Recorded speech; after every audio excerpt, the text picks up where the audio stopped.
पूरी दुनिया कोरोना को भूल चुकी है, तब अर्जेंटीना से चलने वाली एक क्रूज शिप पर कुछ ऐसा हुआ जिसे देखकर साइंसदान भी परेशान हो गए हैं। हंटा वायरस एक ऐसा नाम जो इस वक्त इंटरनेशनल हेडलाइंस बना हुआ है। इस क्रूज शिप पर अब तक 8 केसेस रिपोर्ट हो चुके हैं, जिनमें से 3 लोग अपनी जान से हाथ धो बैठे हैं। यानी इस वायरस की शरह मवाद हैरत अंगेज तौर पर 30 से 50% तक है। मुआवजे के लिए बता दूं कि कोरोना की शरह मवाद सिर्फ 2 से 3% थी।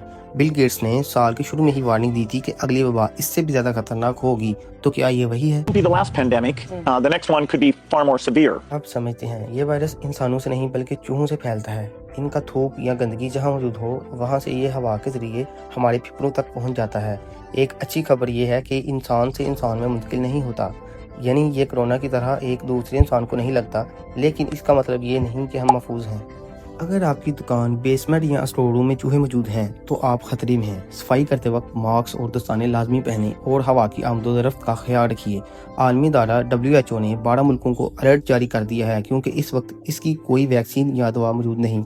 बुखार, थकावट और सांस लेने में दुश्वारी इसकी इब्तदाई इलामात हैं। होशियार रहें, डरे नहीं, अपने घरों को साफ रखें और इस वीडियो को इन लोगों तक पहुँचाएँ जिनके गोदाम या पुराने घर हैं। अल्लाह हम सबको अपने हिफ्ज़-ओ-ईमान में रखे। आमीन।